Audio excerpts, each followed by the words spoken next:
Hello and welcome back to the restaurant show. We are here today visiting the Chocolaterian Cafe. I'm joined by Leanne and Alex, owners. Nice to see you ladies. Thank you. Wonderful to be here. Wonderful to be here. Boy, it smells great in here.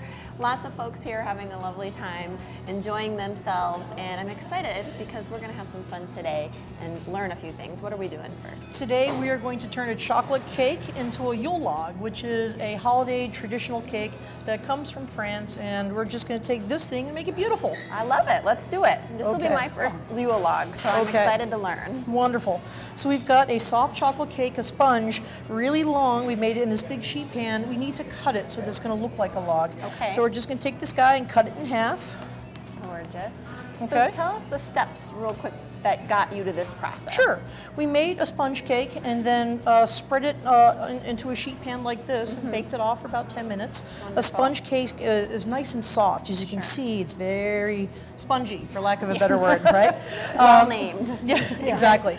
And then we took some whipped cream when the cake was cold and spread a layer of lovely whipped cream on here and then rolled the cake up and then let it sit overnight so that it kind of holds its shape. That's impressive. It looks great. Okay. People think of jelly rolls. It's that same process, Yeah. except this is a sponge cake and whipped cream. Yeah. Sounds Okay. good. Okay. So that got us here, and Yes. now you cut it, and Yes. I imagine it's going to look gorgeous on the inside. It is. So we have our first half here. We need to make one more cut because we're going to have 2 branches on this cake. Okay. And so we're just going to take that. And our second cut is done. Okay, great. And now the big reveal. The big reveal. Oh, wow. That Is- looks great. Yes. I don't know that mine would look that good, but I appreciate how that one looks. That looks awesome. I am so thankful it looks that good. Worked Okay, out. so now we're going to transfer this to a cake board so we can work on it. Great. And I'm going to have Alex perhaps Here. hang on to that. You take that I'm side. going to take this guy. The big one. This is where it helps to have somebody just there to give you an extra set of hands. Sure, yeah, this and might you'll be see a that team this sport. just butts up right against that side of the cake. Okay. This butts up right up against Wow, I can take this that. side of the cake. Perfect. And There you now go. Get rid of it. we're ready to ice it. At home, you can use canned frosting or make your own frosting. We have buttercream, chocolate buttercream, because we are chocolatarian. That's and right. you I can love do it. this a few different ways. Okay. You can take an ice cream scoop full of frosting and just Oh lay it my on top. gosh.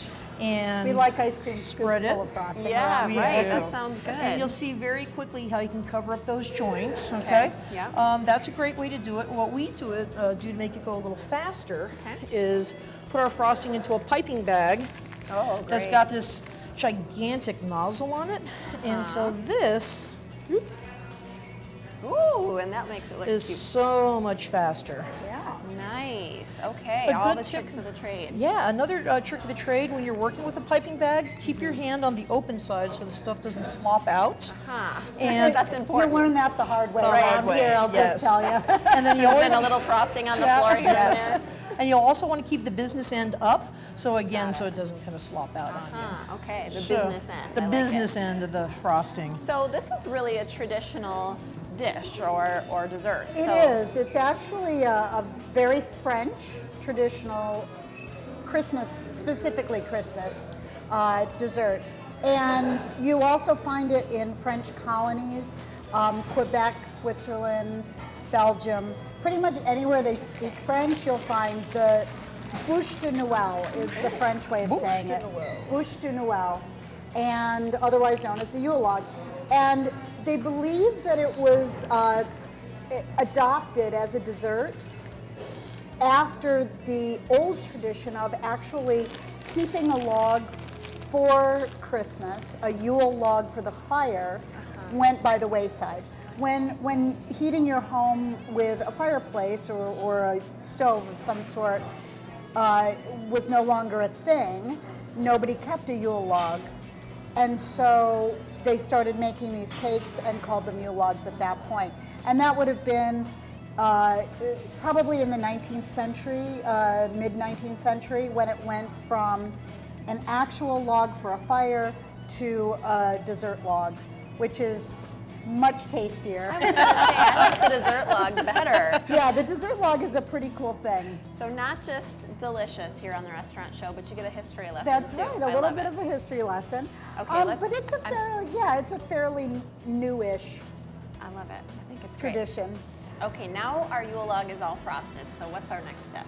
Now we need a highly technical tool to turn this cake into a log. Okay. You might have this at home, a fork. Aha. Handy dandy fork. Highly technical High-tech, tool. yeah. That's right. And all we're going to do is scrape the frosting a little bit with the tines of the fork, and that's going to turn it into a bark. Okay. And it's just as simple as Wow. You really can, maybe I could even do this. You could even do this. I promise. And you want to make sure that you get the ends of the log Oh, limbs yes. in a different direction. Don't forget the right? ends, okay. I'm loving this. This is fun to see. You can use proper professional pastry tools for this. A comb, pastry comb. Okay. Who's got that at home? The fork works certainly perfectly don't. well, Yeah. and this fits in your mouth nicely when you're done. That's right. Finish I'm off just the gonna- leftovers. All right, Move that I'm just out going of to the do way. a couple more little scrapes. Oh, wonderful. And That is the can most see- delicious tree or log I have ever Uh-huh. seen. And anyone can do this, and so this could really become a family tradition. Yep. If you understand how to make a jelly roll cake and you've got a fork at home, you've got a Christmas tradition for your family. Demystifying it for us. Demystified. Now Okay. we're also going to do these meringue mushrooms, right? Absolutely. Tell us how to do that. That's a quicker process, I think. Okay, so what we've done is with a different piping bag, we've made some meringue, which is nothing more than egg whites and sugar, and put them in the oven, pipe them out into a sheet pan, and see these little balls like this, okay? And put them in an oven to dry, basically, a low oven, about 180 degrees for a long time, an hour or two, until they get crispy. And although it looks like a little white blob now, if you take a little bit of chocolate and put it on the small, Uh-huh.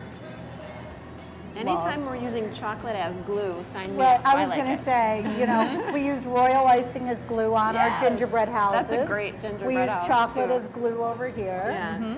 and what you want to do is make sure you have a little bit of chocolate across the entire bottom of this Yeah. little meringue ball, because that's going to look like the gills, if you Okay. will, of the mushroom. And then just put it on there like a little hat. It's so cute. And then to make it look even more appropriate, as if it just came out of the woods, is we're going to sprinkle it with just a little bit of cocoa powder. Oh, that's great. And that's all you need. I'm not a mushroom fan, but these look. Those are the mushrooms you want to eat. These are the ones we Light wanna and eat. crispy and sugary. Well, we got to head to break, but it's been so fun hanging out here. Make sure you come in because they've got an awesome winter menu coming up. I hear brunch is coming soon, so not just desserts. keep your eyes peeled for that. It'll be soon. Awesome. Also, 2 locations. We're here on Atwood Avenue today, but your other location is in Middleton, right? Yes, on University Avenue, right where Branch Street comes into University. There's a light there, and we're in that strip. Perfect. And you can even order online. So wonderful things here. Again, we're at Chocolaterian Cafe. Thanks to Alex and Leanne. Thanks for having us. Thank you so much for Thank you. having Thanks us. for watching. We've got more Restaurant Show after the break.